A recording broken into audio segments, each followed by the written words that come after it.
I attempted to chop wood this past summer, and it was the funniest thing ever. My kids were laughing. Like, Nick, you were there. Like, everybody was laughing at me because it was the worst attempt at chopping. I don't even think it broke the surface.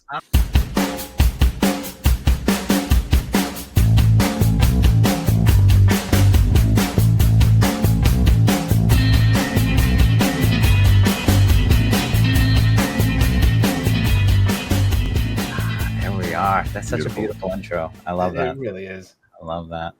Thank you for that, Dennis. For sure. Yeah. Well, we are here on episode 11 of Developers After Dark, and we have a really, really good episode. We're going to learn a lot of good stuff, very interesting stuff indeed. And but before we get into it, obviously everyone knows that I'm your host, and I am always joined by two wonderful co-hosts. Well, let's pay a couple of bills before we get started. There should be probably a drinking game for every time I mention the changelog and going to developers.hubspot.com/changelog. But you should, if you haven't already, if you're not signed up for that to get the alerts for that, you should. It's basically how you know everything and what's going on at all times. But another thing that you should really pay attention to is Miley Cyrus once said, "Knowledge is power." And you really want to, and with that power and that knowledge, you want something that's trustworthy and that has a proven track record. What was it? Was it Miley Cyrus or was it Hannah Montana that said it? We need a distinction. I thought it was G.I. Joe. Is there a difference, really?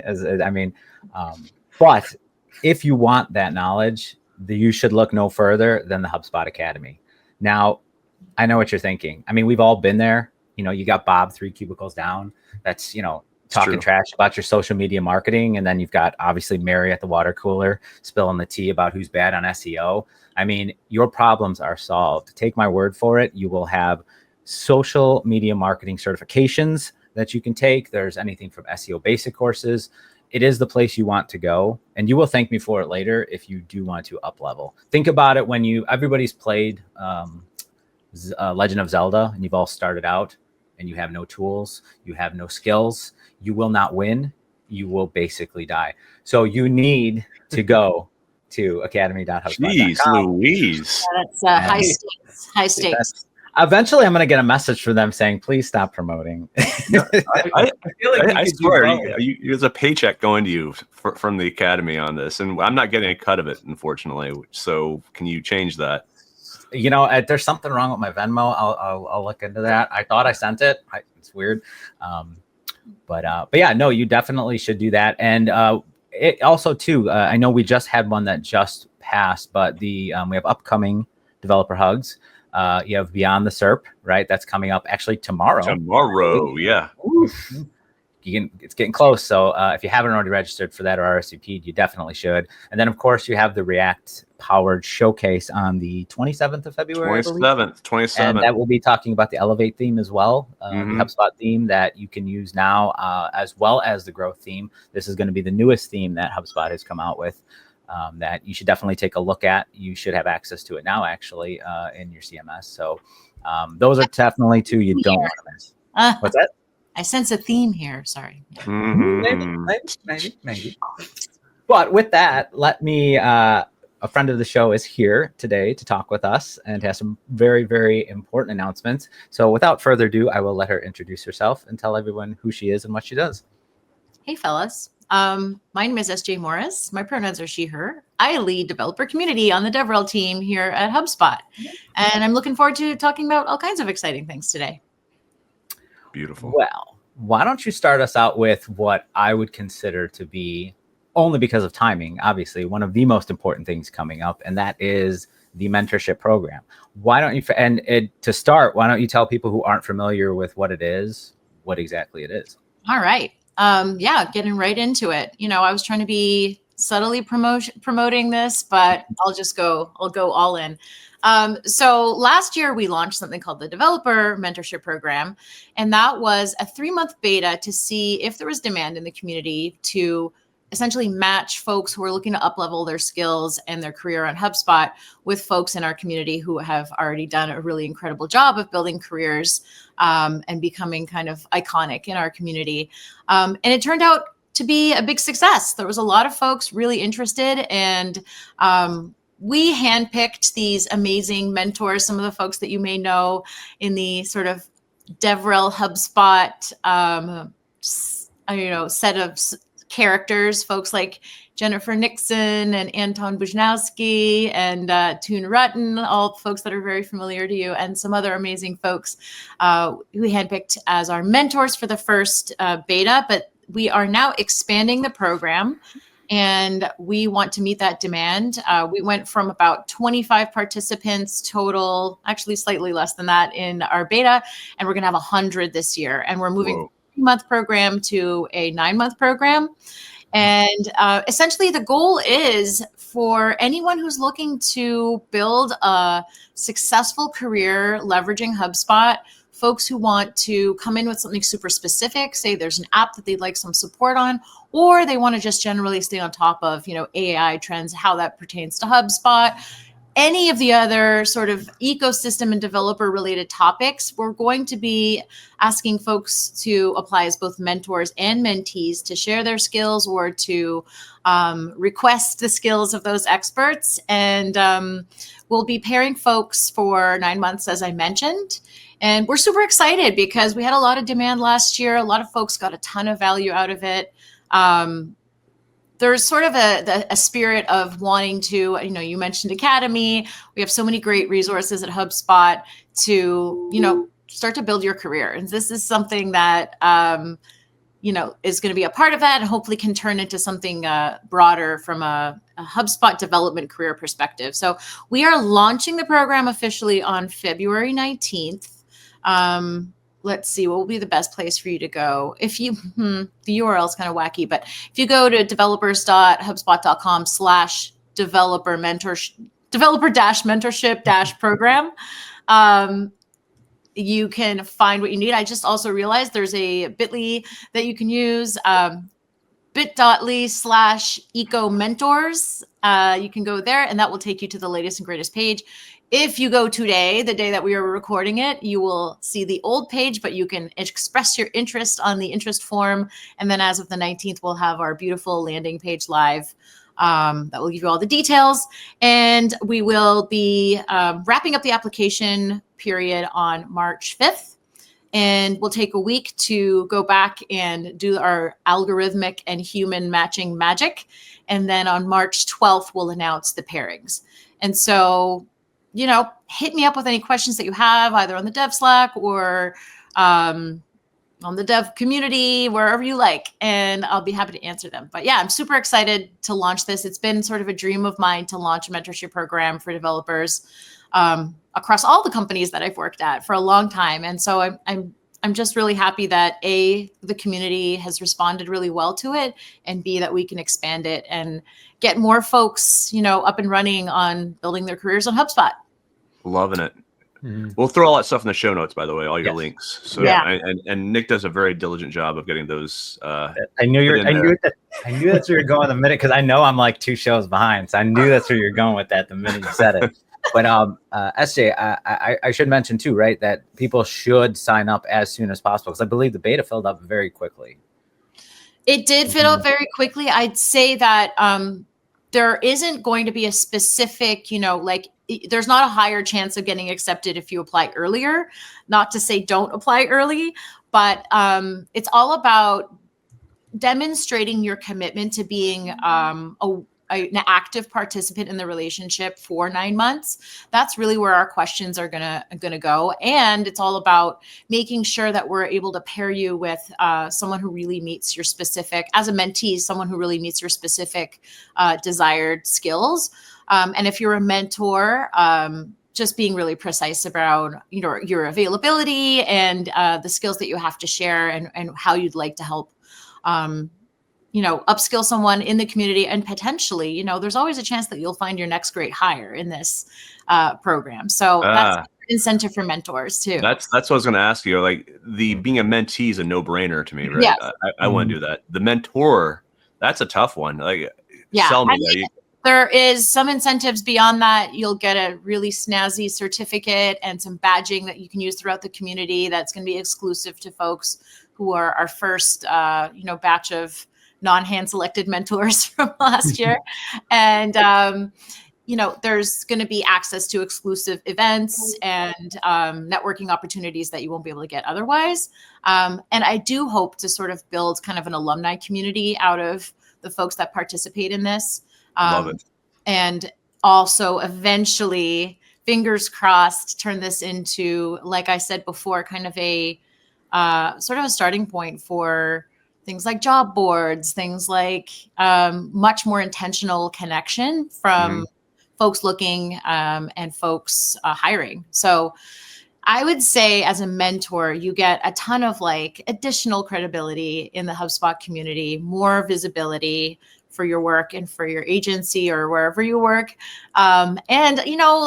Honestly, we've actually had a lot of folks come to us like organically before we ever started this program. And I think, AJ, you've even brought it up to me years ago. Like there are people who like literally offered their times. We have such a great community that we don't even need all those fancy bells and whistles. There's so many folks willing to share knowledge. So all of that other stuff is icing on the cake, but to make that icing delicious. Was it 100 mentees or was it 100 total? All together. What's the ratio you're looking for? That's a really good question. That's going to thank you. In an ideal world, we have 50 mentors and 50 mentees. Yeah. But hopefully, like we're going to have to see what comes in terms of like what skill sets are most sought after and what skills are most offered. We tried to learn from last year in terms of like what the highest frequency was for the types of skills folks were looking for, and make the categories a little bit more inclusive of those, and not so specific, but also not so broad, so that folks could fit into them well and would be able to pair successfully. So you're saying like one of the groups isn't going to be like HTML, like it's I'm leading that group. Or the proper way to build out a mohawk. Essentially, I can teach you how to make a little kitten run around at the bottom of your screen. Yeah, nice. This is marquee. Use the marquee tag. Just use the marquee tag. The marquee tag, yeah. Retro coding with SJ. Very retro. So yes, okay. I recommend. Go ahead. Sorry. I don't even know what I was going to say. No, I was going to say, so I recommend just sign up as soon as you can. Don't wait till like I do with taxes 2 minutes before the day it's due. And but yeah, if they need a mohawk specialist as a mentor, just I know a guy that can help out with that. So wow, good. Also, a mohawk that has no nose because the light on you is so. Mohawk have a nose? I'm like Casper the Ghost with this lighting. It's amazing. I don't know. Do you have like 12 monitors on you right now? 3 actually. It's like I need to. I'm working on that. As soon as I got the green screen, the cam, this will get sorted. It's okay. People don't come to look at me. It's fine. Like 50%. It's true. It's true. The rest of it is just people don't 50%. That's a big jump. But enough about me though. A little birdie did tell me, named Dennis, the success whale, told me that a particular person maybe on this podcast will be taking over the developer hug for next month potentially. Oh, yeah. Are we excited about that? Not me. A whole bunch of fabulous women will be taking over the developer hug, low key in honor of International Women's History. I don't know, like it's just we get a month. This right? Nice. Isn't that weird? It's such a weird thing. I was starting to talk about this our last podcast, and I want to say Women's Month. It's such a strange thing to say. I know it's very odd. Right? You only get that if you talk after this month. So that's why this is our big chance. We were, it's illegal for us to do a hug unless it's right. So Dennis is just worried the quality of the D-hug is going to like jump when he's not doing it for a month. And then very loosely we're looking at talking about, getting past barriers to entry in tech just generally. So it won't be like ultra specific to the lived experience of women. It'll just be about, getting started in tech and some of the challenges that folks face. And, that is one of the reasons why we launched the mentorship program. See how I did that? but there, I think a lot of folks listening here today can agree that HubSpot is not the easiest platform to get started on, depending on what you're trying to do. And so the best way I've found in my experience is to connect with the folks who know what they're talking about, or at least pretend to know what they're talking about, to help guide you. And, that's one of my favorite aspects of community, is just pairing people together to make exciting things happen. So yeah, DevHug is going to be a lot of fun and all about that. And I look forward to it. So that'll be what, March 27th? Yeah, I think we agreed upon. Yeah. Something like that. Something like that. Fantastic. Now, speaking of fantastic segues, you had mentioned breaking barriers and getting into tech. Before I want to ask you how you got into tech, but before we do that, I did want to acknowledge one admonishment that I should have, so that way it does explain the last, the only one that will explain last week's episode title. Yes, in fact, there are no 800-pound elephants. I think there's the 8,000-pound gorilla, and then there's the elephant in the room. But for some reason, I merged them together in a fit of genius, and then mentioned an 800-pound elephant in the room. So if you're wondering where it's a skinny elephant, isn't it? It's a teeny tiny. It's a baby. It's a really tiny elephant. Yeah. Isaac did defend me, and their baby elephants can be 800 pounds. So there is that. So I do kind of like lean on that as my excuse, but I did want to point that out because that was the. I mean, how else do new things get created? New expressions, like maybe they're on something. It's like a slightly big deal, but not a huge deal, like just a baby deal. It was the nightmare fuel that kind of made the title of last week's episode possible. So I just wanted to point that out. So yeah, you can admonish me for that. That is. That's okay. That's allowable, I guess. But that aside, tell us how you got into the business. Like you had mentioned that there were, as a segue, like, getting in, like there are barriers, there are like, and with everybody that we've talked to, there's a journey, right? And it's unique, right? There's similarities, right? But everybody kind of has a story, whether it's from Jana with cruise ships and Mona Lisas and paintings, to like just anything. There's always this kind of like really unique story. So tell us how kind of you got into this, and it can be into tech or it can be into HubSpot, like however you want to kind of like tell the story, but like, how did you get into it? So I'm old, and that means I have a lot of places where I can start here. I can go all the way back. I can go first job in tech-ish. You know what? I'll start there because it's funny. Can you lean into your background, like do it like more of a comedic set with this? Yeah, I need a mic. Wait, I'm trying to. What is the? What's the deal? What's the deal with tech? With getting started in tech. So once upon a time, I was a wee lass in my 20s, living in Montreal, Canada, and I graduated. I got an English degree at McGill, and I did not know what the hell to do with myself. Pardon, can we say hell on the show? I just did. Oh, yeah. Now. Great. There goes our sponsor, Highlights Magazine's not with us anymore. All right. Well, heck from now on. Anyway, so I spent a few years after university just being like working in retail and really being quite lost and not knowing what to do with my fancy English degree. Like, what does one do with that? And then I fell into, this is how long ago this was. I was looking on Craigslist for various gigs. I started doing editing, a couple of editing gigs for local like agencies. And then I started doing some like French to English translation, not English to French, because, good times in Montreal. And then just dabbling. I was like, wow, that was back in the day when you could get like interesting jobs on Craigslist that were terrifying and sketchy. And so there was an opening for something called affiliate marketing that I'd never heard of before. And it turned out it was at a gambling company. Of course it was. Of course it was. Absolutely. That was my big moment. That was the start of tech for me. It was all about, we made money when people lost money. So it was like pretty soul sucking. However, this was back in the day when my community was webmasters. Like, what is the webmaster today is what I'd like to know. There's no such thing, but it's sort of a developer. I mean, I don't know. It was like developer adjacent at the time in like the early 2000s. So these were like really intense folks. They wanted to make lots of money from their poker banners on their poker strategy websites. And so I learned a lot about a demanding community, and building community in the most rudimentary online terms, like in forums, right? Which still exist today. We have them at HubSpot. And so it was a crash course in community building.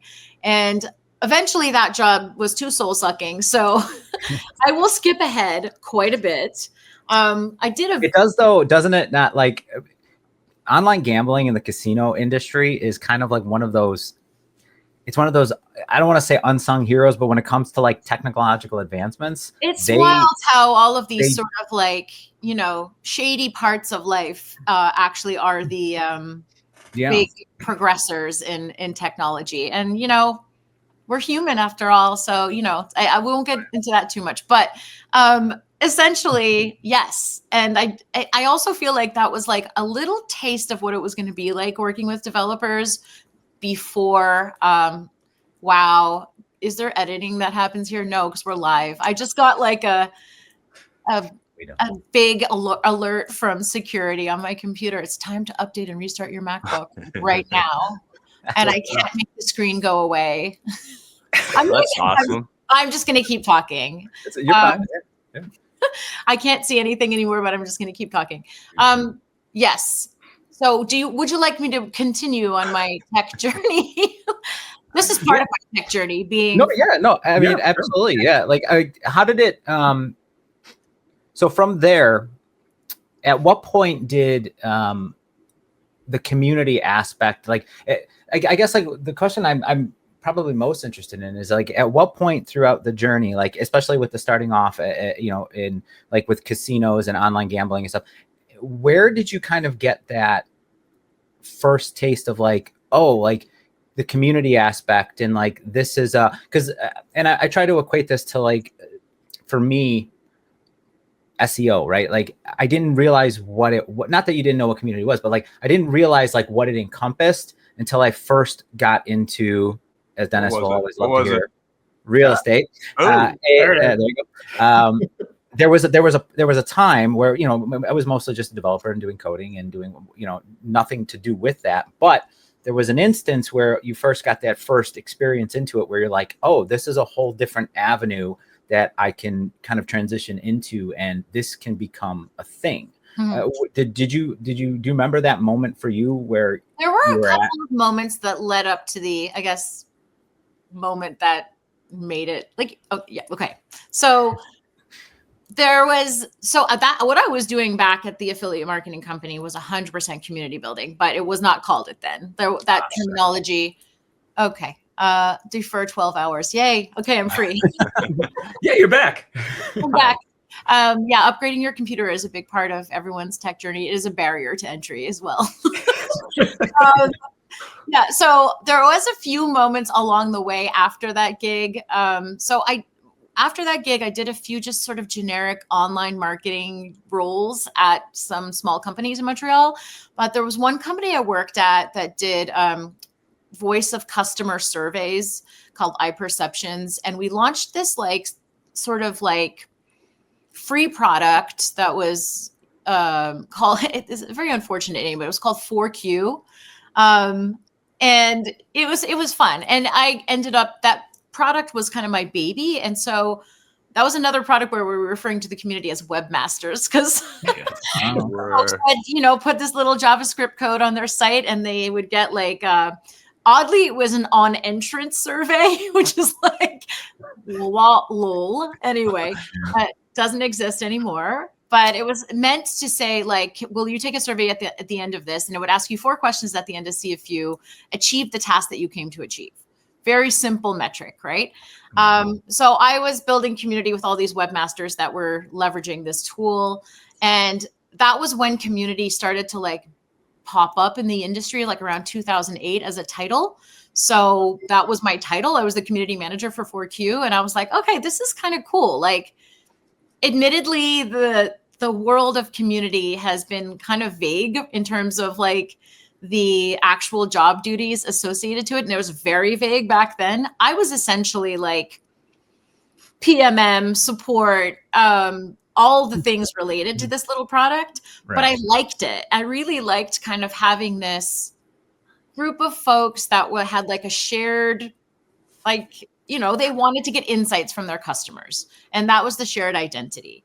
And so I did that for a while, and then moved on to a couple of more of those little rando marketing roles. And then, and actually worked at an agency, an account manager doing an SEO and agency for a while. So that's another thing. But then like, I have such a problem of going like rabbit holing when I'm telling these stories. So feel free to interrupt me at any time. I will fast forward to DevRel, the DevRel moment for me. So I have alluded to doing these sort of like dabbling in all of these sort of online marketing and some community roles. But I was getting a little like kind of fed up. I wanted something new.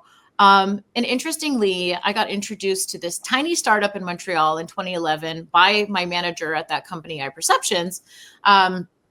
And they were a company called Context.io. They were an email API. And I barely knew what an API was. All I knew about APIs at the time was that, you know, we needed to leverage data from the Google Analytics API. We were here throwing around at the agency a lot. And so I vaguely knew what an API was, but I wasn't super familiar. And at the time, APIs as products, like companies building their entire product on an API, was a fairly new concept.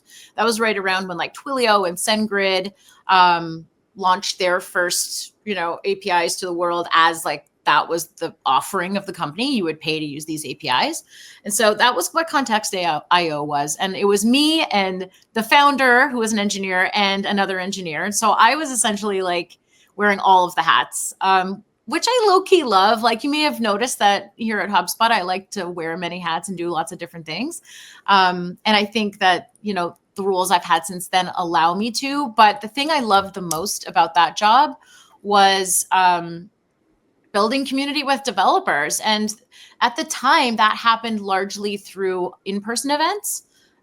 So we did it was so funny. I went to lots of hackathons as a almost non-programmer. I mean, I'm not a programmer. I like to pretend that if I've written a line of code that I'm a programmer. But you're such a programmer. HTML. HTML. Blink, Marquee. CSS. I've written some PHP. I've written some Python. Well, there you go. Ever Googled anything for Stack Overflow? Then you're fine. That's a developer. Basically. That's I've done that. I used to have some green squares on my GitHub, but that, you know, as we know, that might not be programming. But in any case, I used to love going to hackathons. It was kind of a weird arrangement because we'd have like our engineers on Skype and like me just like hyping up the product. But I just found like it harkened back a little bit to the gambling affiliate days, because these folks were super no nonsense. Like, you cannot, you know, like our goals with developers and developer marketing and developer connection was so much more about like shortening the path to value, as opposed to all other marketing metrics were like, ooh, they need to see, you know, brand exposure 7 times before they convert. And this is so much more straightforward. It's just like, here's what we've got. Does it work or not? Can you use it in your project or not? If not, sorry, you know, you're out of luck, and you're going to find out really, really fast. And so I appreciated that transparency, that like lack of, you know, nonsense. And they became my favorite kind of folks to work with. And the parts of that job that I liked the most were really the community building aspect. So with each additional role, it was always kind of diverse. because we know what it's like on DevRel. There's lots of different things going on. And I worked for a lot of smaller teams, but as the teams got bigger and as this industry has evolved, I feel like there's been more and more specialization. And as I've been able to like go down that path, I've been able to hone in on community specifically. So yeah, that was like, I think that job was probably the moment for me where it cemented. And honestly, so I'm a boomerang for HubSpot. I was at the company from 2019 to 2020 as a program manager on DevRel. When I came back exclusively to focus on community. So this is my first job that is 100% developer community focused. So yeah, it all led up to this moment. And this is the icing on the cake. This is it. I can retire after this. Would you be happy with just any type of community? Developer specific, is that something that's really big? It's really stuck. It's really, really stuck. Like that was the big career pivot for me. I've often wondered that, like, how would I feel with like customer-based community or like more B2B? And I think I could do it and still get, satisfaction out of it. But again, there's something, it's just about like solving problems in a more obvious way than it is, and building relationships. Like there's so many strong relationships in our community, and we've seen so much, partnership and collaboration, and that I love to see. But when I see someone post a question in our Dev Slack or on the Dev forums and somebody come in and just immediately unblock them and then being like, oh my God, thank you so much. You helped me so much. Like, it's so like, there's no mystery to what that is. He literally got unblocked by the community, and it's just really satisfying to see. Very much so. Yeah. How much does this extend to your own personal life? I mean, how, like the lessons you learn in community, do you apply them? That's a good question. I don't like tolerating BS. I'm here all day, folks. I got the questions. Don't worry about it. Nick, take off, buddy. I also like straightforward, like, I also appreciate that. And I've dated several programmers, so that could be like, don't even get me started. Am I right? Yeah, the developer community has impacted that also, it just so happens that this is the kind of people I was meeting because I spent so much time around, techies. So I can't believe I just said techies, but you know what I mean. I got you. Well, I think it's also, we got to bring, we'll bring webmasters back. We got to bring that. That's one of the things. If we haven't learned anything, we need to bring that back. Retro coding with SJ for webmasters only. Yes. I was going to say, I always thought that it was easier working with developers. So like I have a marketing background, and I've marketed to both like consumers and developers. And I have to say, like, working with developers is the easiest because it's so clear cut and dry. Yeah. And I think that's what a lot of businesses are kind of missing the mark on in some way, is that they look at their audience and they go, oh, a developer, give them the marketing one sheet. Let's make that. And it's like, it doesn't have to be fancy. It could literally be like a Word doc. And I mean, we've done that with some of the beta things. We've had our documentation as Google Docs, and it's still just as effective. And like developers just literally want to know, like, almost black and white, like, what is it? Like you said earlier, actually, right? Here's how it works. Here's how you use it. Does it work for your company? No. Sorry. This is how it works, though. Okay, but it works for that guy's company, or that girl's company, so we're gonna go. And it's just one of those things where, like, they also, when it comes to feedback, and I think SJ, you probably share this sentiment, they are ruthless. And it's like, if you want feedback, ask a developer, because they do not care about it. Or a gambling webmaster. Yeah. It's one of those things where, like, I've seen some feedback come in, like, usually, like, some feedback that I've seen in other places is like, we really love the product, blah, blah, blah. Developers are straight up like, this sucks. Like, just, right? Like, they'll cut you deep. What they are trying to achieve is usually so specific. Whereas I feel like, God bless marketers or other non-programmers. And I want to talk a little bit about how I feel like those lines are blurring, but we can today or another day, I don't know. But marketers may not even know what it is they're trying to solve when they come in with a question. They might just sort of have a vague, like, we need to increase our site speed, for example. And, there might be some obvious things they can do. There might be some less obvious things they can do. Whereas developers coming in more with the question like, you know, my images are too large. How do I like reduce the size or whatever? That's probably even also a marketer question, but like, you know what I mean? I'm trying to be more specific. Yeah. I feel like oh, sorry, go. Continue. No, it's just that it's that specificity and that like knowledge of exactly what they're trying to achieve. But I think we take that for granted actually, because that's one of the things that the mentorship program and other sort of barrier to entry things are, because I've actually spoken to some developers who are so excited about, they've been tasked to work with HubSpot. They're so excited about it, but they're not sure exactly where to start. Once they do get started, then they can get into that specificity. But sometimes there is that sort of like that moment, like it was literally someone whose company had just switched from Salesforce to HubSpot, and he was about to change his like signature, his title, like from Salesforce developer to HubSpot developer. And he's like, where do I start so I can feel like I'm a HubSpot developer? And, you know, I was like, try the Academy, try the CRM Bootcamp, join the mentorship program. Like these are all things that will help folks really weave that into their identity and then get in to those like very specific community solved problems. Yeah, I was just going to say, I feel like it's almost a double-edged sword, the specificity of like a developer's needs. Because when I was community manager on our forums, everything seemed very transactional, right? Like you get what you want, and that's all I'm here for is what I want right now.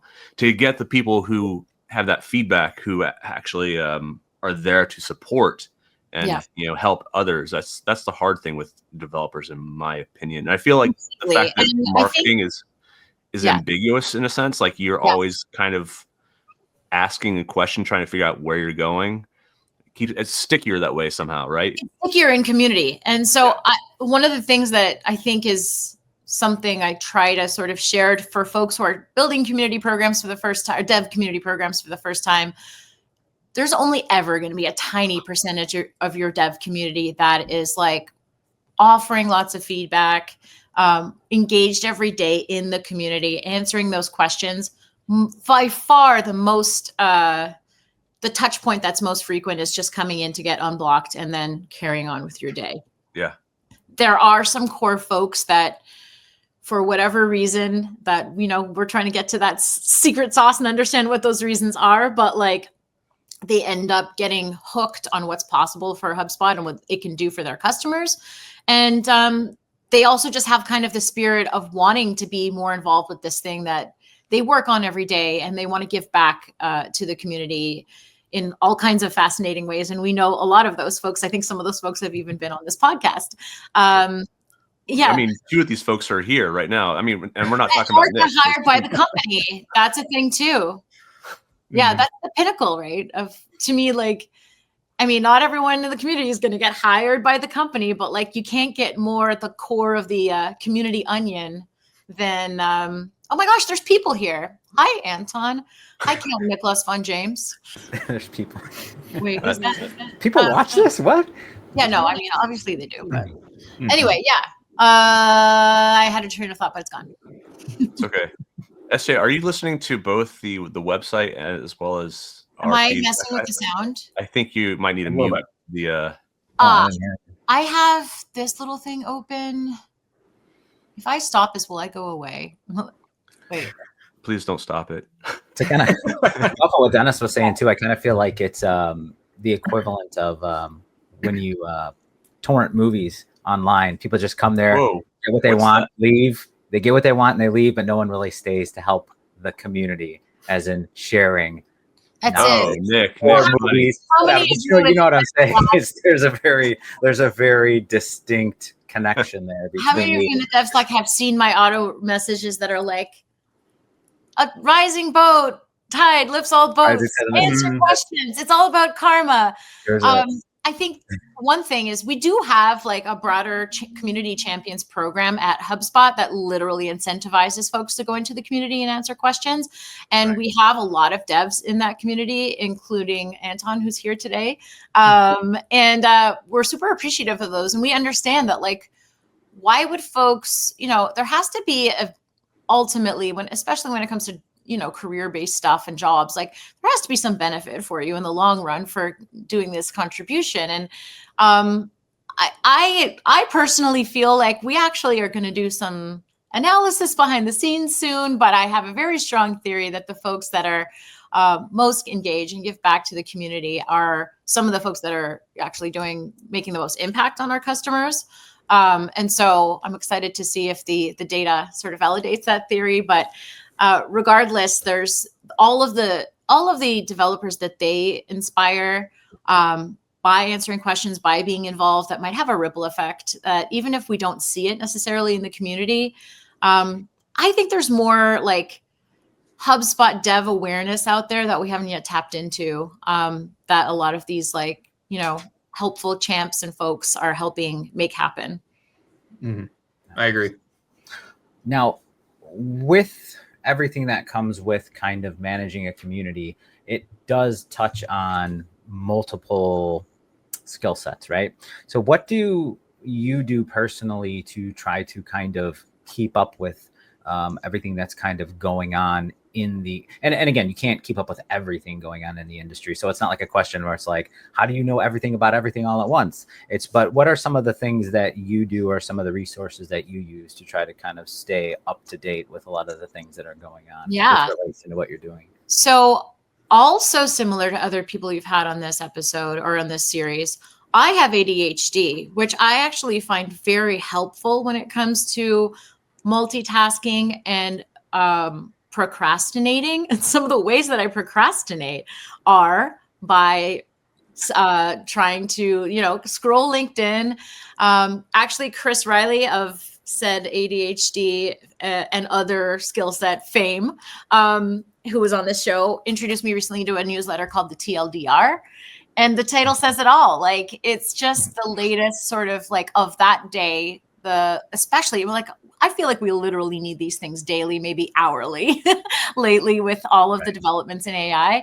And maybe I was okay with a weekly newsletter prior to this year, but now we need something much more frequent. And the TLDR is just like impactful headings. You can read more if you want to. It gives you a snapshot of like the buzz and like controversies and stuff like that. And I love a good juicy tech controversy too. So those things help. And then, even internally, like we have John McLaren on our team, who is our appointed AI aficionado czar, or whatever you want to call it, who's been keeping us all really well informed about the latest and greatest and how it applies to HubSpot too. So there's a lot out there. I'm off Twitter now. I kind of miss that. And I don't feel like I've gotten the same experience on the combination of like Blue Sky and, well, actually I'm off Threads now too.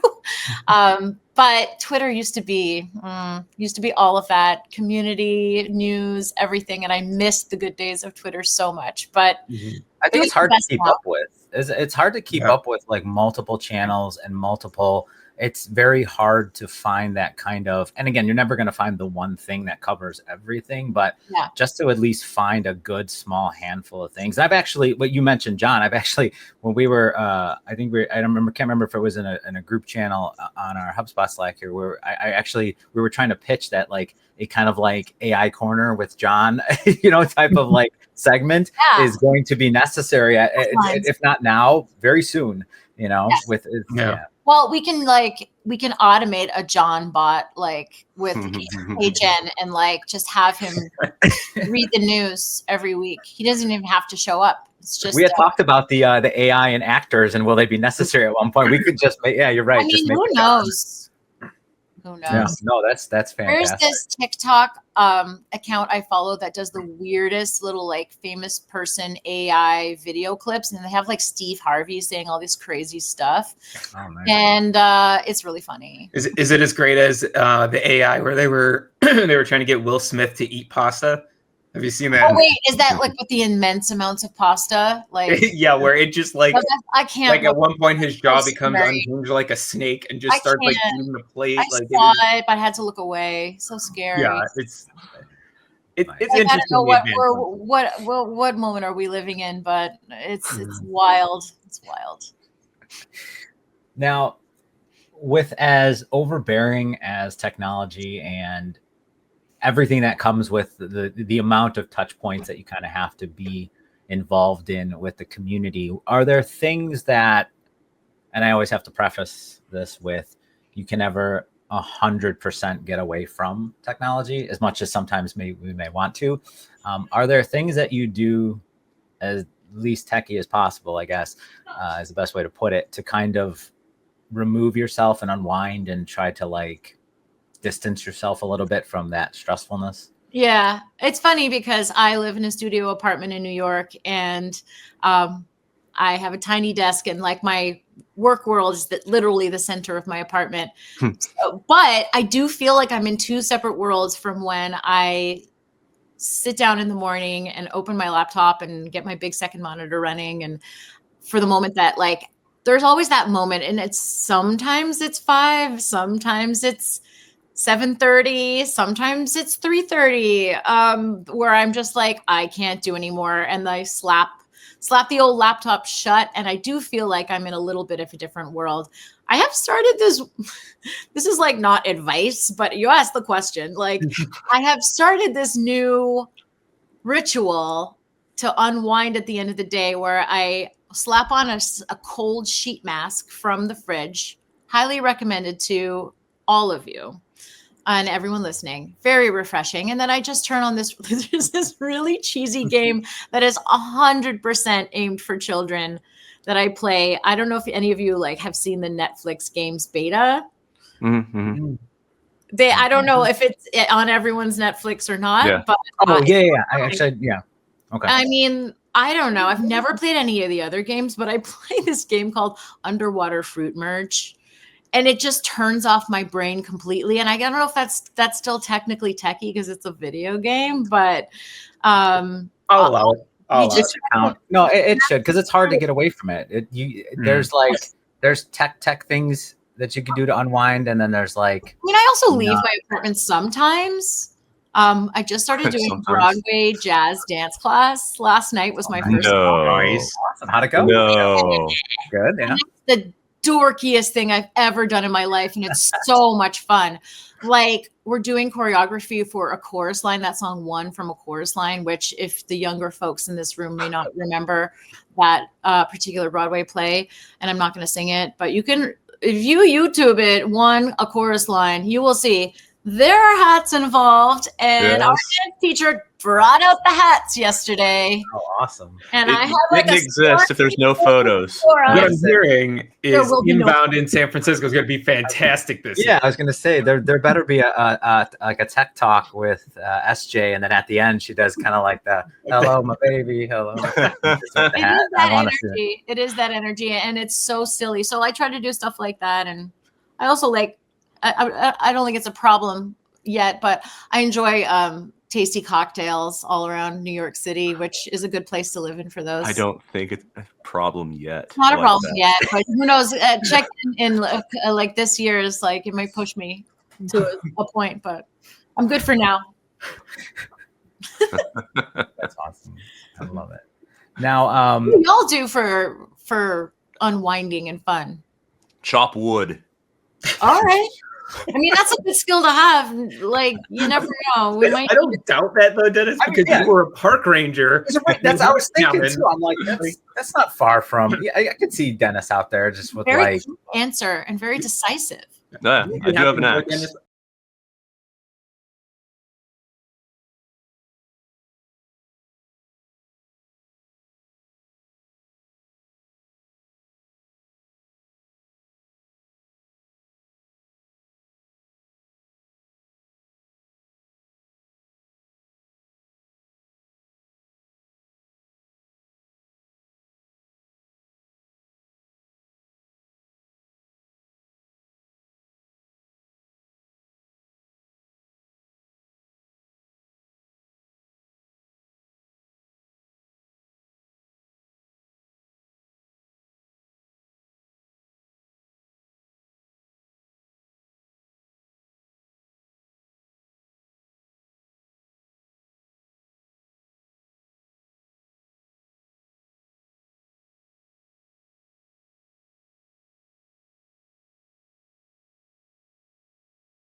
put You're yourself creeping on first. people. You're creeping on people is what you're trying to say.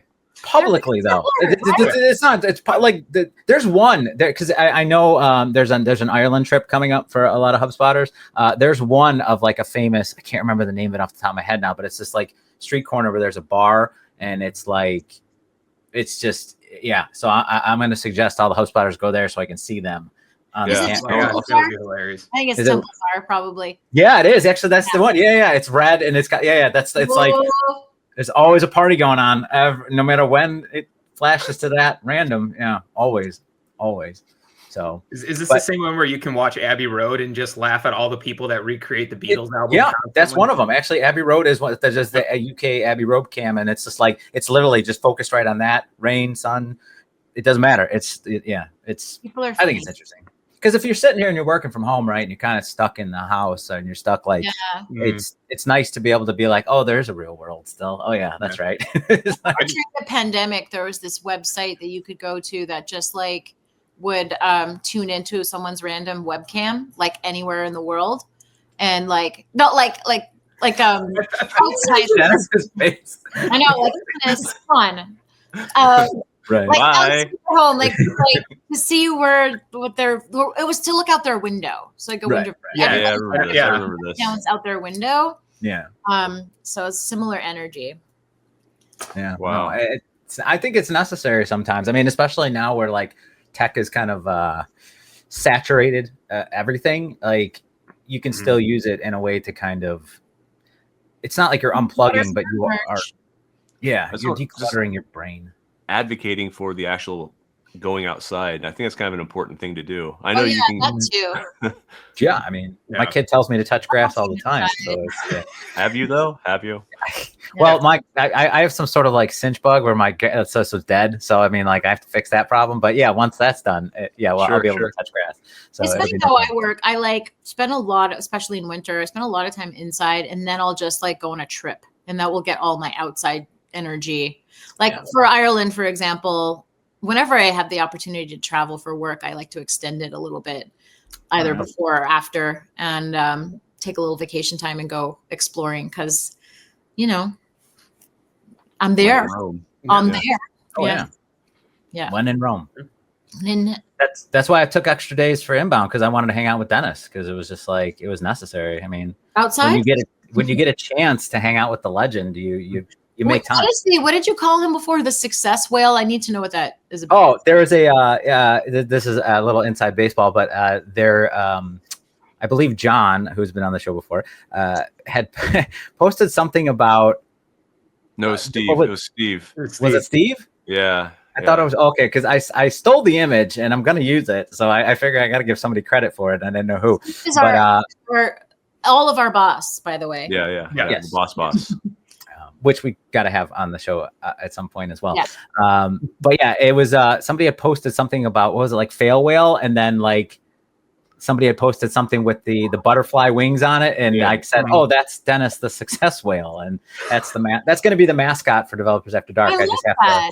I got to edit the homepage and get that. Where on you're there. going with that? I mean, it doesn't have the cute rhyming factor of the fail and the whale. Right. There's not really an animal that rhymes with success. So Yeah, Dennis, change your name. So that's the only reason I really get this to work. So a success ibex. Okay. I kind of wanted to piggyback actually. I did have a question for you that I want to piggyback off of mentorship. Has there been any advice that someone has given you, like someone that like you would consider like a mentor that has really been impactful for you throughout either life or your career? Yeah. So there is someone that when I first started in the DevRel world at that company, Context.io, I was like, what the heck is this world? What's going on? And I just started like, this was back in the days when you could just reach out to anyone on Twitter and they would respond. And like, I reached out to a bunch of folks doing dev advocacy, doing DevRel at other companies. And there was someone named Tim Falls who worked at SendGrid who was leading developer community at the time there. And I was like, oh, developer community, that's a thing. How interesting.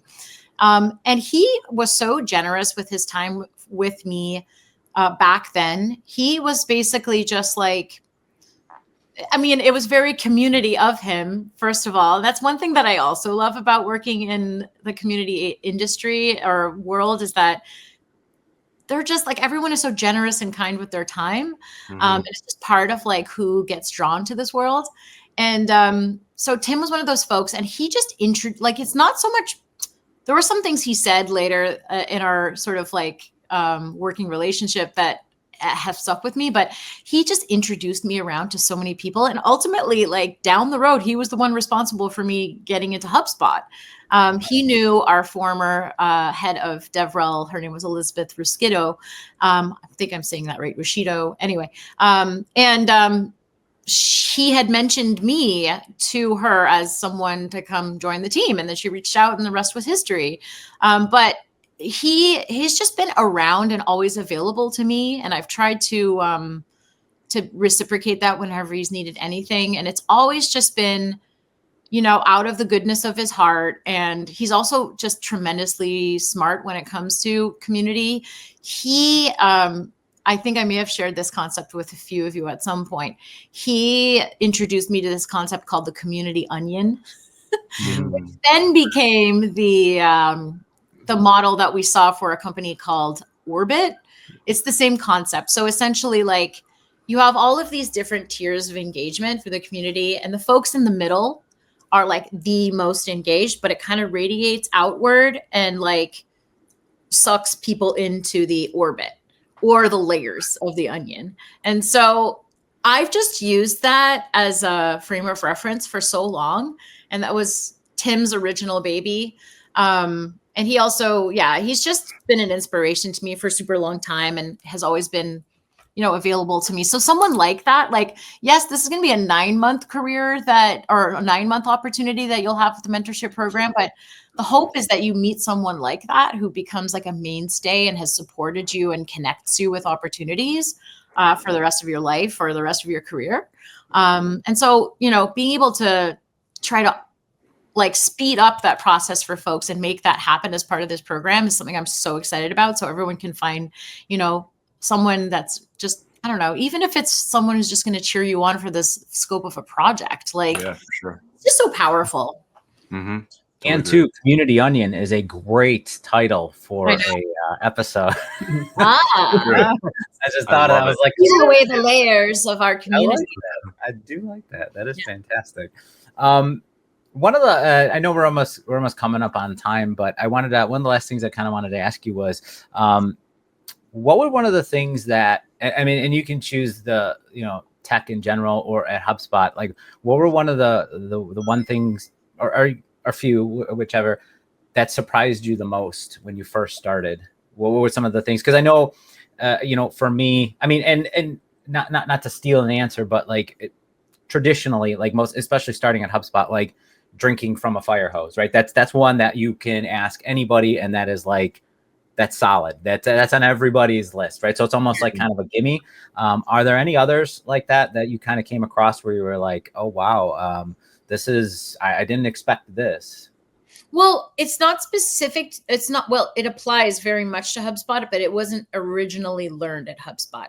So prior to working at HubSpot, I spent time at Shopify and HubSpot, MailChimp, HubSpot. But Shopify was the first company I worked at where developers weren't the primary audience for the product. Customers and merchants were. And so what surprised me the most was what a different journey it is for a team that works with developers at a company that is customer obsessed, and the education that you need to do internally to demonstrate the value of developers throughout this company. And like, you have to be strategic about it too. Like, it's not, obviously not everyone's going to understand our technical audience or our developers at the company, nor should they. But I think it's the right folks making the specific decisions that kind of domino down to us. Like that difference. Like, oh, hello. Welcome to the special guest before, as we're wrapping up. Sorry, keep going. I didn't know there was a little Nick out there. Now I know. Talk community. Yeah, the community just grew. Love it. So that's it. It's just sort of like the nuances between working for a company that is developer first versus what we call Developer Plus. And, you know, for another episode, how those lines are blurring. Ooh, AI. Ooh, wow. Well played. Hopefully my inbound talk will be selected, and Jenny Sawirda and I will be talking all about that at inbound. So nice. That would be awesome. Yeah, I hope so. Fingers crossed. That's fantastic. Have you, has there been any, speaking of inbound, has there been any other type of kind of meetups or conferences and stuff that you've gone to recently that kind of out? I've been like, as I've progressed in age, the energy levels I have for those things have reduced. And so now all of my like event and conference energy is dedicated to HubSpot mostly. I did used to go to South by Southwest and TechCrunch Disrupt a lot when I lived in San Francisco. And whoa, was that fun. South by Southwest was a blast. We were working there, but I also got to like, you know, be at the whole thing. It's really all encompassing and super cool. And the thing I think was the funniest part of South by Southwest for me was I'd be exhausted. I'd be at the airport and I was leaving after, you know, working at this, we used to have like an API lounge when I worked at a company called Nashery, and all the APIs we worked with had like little booths, and we had like popcorn and Bloody Mary machine. It was crazy. Is it like the lounge at airports, right? Like where you can like a lounge at an airport, but in a conference center, basically. Mm-hmm. And we did need special permission to get in. So yeah. Anyway, so I would be at the airport exhausted, and then like it was the end of Tech Week and Music Week would be starting, and all of these cool musicians would be like landing on the planes, and they'd look so dope. And it was like all the nerds at the airport, like waiting at the gates. And it was just like such an obvious transition at the airport on like a couple of specific days. That was really funny to me. But yeah, no, I don't go to as many things as I would like to. I'm starting to look at doing more local events here in New York. There's a lot of stuff popping up. So like I might check out some AI stuff locally soon. Maybe Dennis, you can come and join me. Yeah, for sure. Yeah. I feel like there's a trend, Nick. Like you asked this question to everyone. I feel like no one's really doing events these days. I really want to start it a little bit. Oh, sorry, I cut you off. Yeah, I think the pandemic shifted our energy a little bit. Like it really, I could do a whole other episode about how the pandemic changed DevRel too and community. But I agree that there's not as many events. I do feel like the local meetup is starting to make a comeback. Like our own Brooke was at an event last night and brought some pizza on behalf of HubSpot. And like, those are the types of things that I used to do all the time in like 2011, 2012. And like, that's organic community and it's the best. Like that's, I don't know. That's my favorite kind of stuff. Like I do keep slacking another Laporte that works at HubSpot to try to set something up as far as a local meetup, but I don't know. I keep getting ghosted. I mean, I know the lighting may throw you off, but yeah, there's no need to ghost Casper like that. You're the right person. I don't know, man. I don't know. I'm pretty sure I've been messaging you. I don't know. I don't know. I want to start doing more of that because I remember the last one me and AJ went to was one in the city in Chicago where we got to meet HubSpotters that like we would have never really ever talked to just because of like our paths would not have crossed, right? Just because of the departments. And I felt like that was so, and there were even some people that we talked to were like, oh, you're doing that? Like I'm doing this. And it's like, it may not have been like directly related, like apples to apples, but there was still some sort of like interest, right? Like just huge interest. Never would have happened, right? And I just feel like that to me, serendipity. Oh, it's beautiful. Unfortunately, it's hard to measure the ROI on serendipity, and we're definitely under the microscope a little more than we used to be. But also, no John Cusack, so we can't. Right? We see we want serendipity, right? Yeah. What was it? What was it? Kate, not Winslet. No. Oh my gosh, she's in the movie Underworld. Kate Beckinsale. Kate Beckinsale. We need them. Without them, it's the old video store employee. Yeah, it wasn't from 1991 to 94. I only operate in those years, so I really don't know. Like pop culture trivia, pop culture Jeopardy. Another thing I love. Yeah. Nice. I'm stuck in I have a rare condition where I'm stuck in between 5 years of movie references, and I don't know anything else outside of that, which is. We can do like hyper specific trivia with you, like. It would have to be movies within 1991 to 1995. If not, I have no idea. Really interesting. basically when Jennifer Love Hewitt got into movies, it was like that stretch, like those 4 years. That's about it. And then I had no other. Peak of Jennifer Love, never mind. Mm-hmm. I was trying to make a J-Lo thing happen, but then the H got in the way. And so anyway. Dang it. Very nice. Well, we are coming up on time, and I do want to thank you, SJ, for coming on. And I do encourage everyone to sign up for the mentorship program. They should. On the bottom of the screen right now, it's going Yep. to, oh, There it is. what? See, Dennis, you got to give me access to doing this kind of stuff. Yeah, that's not going to happen, buddy. That's not going to happen. Yeah. If you go to that page now, it'll be the old page, but click on the waiting list thing. And then by sometime, maybe even before the 19th, it'll be a beautiful page that our own Ashley Webster is working on. She got Web in the name for a reason. Right? Huh? There you go. Perfect. Love it. But no, I wanted to thank you for coming on and sharing your story. Well, this was so much fun. Thank you for having me. I reached out to Nick and I'm like, can I come and talk about the mentorship program? And he's like, yes, this week. Let's go. And I'm like, I'm also bad with calendars too, because I was like, yeah, no, Friday should be fine for everybody. Why can't people do Friday? And then I forgot it was Valentine's Day. So I'm like, I can do it. Okay. Yeah, I was just like, don't even get me started. Okay, sorry. No, I'm oblivious to just like the calendar. It's just like I have this weird, I operate on like a 24/7 schedule, which is not healthy, but like I do. It's everybody else is kind of like, what is wrong with you?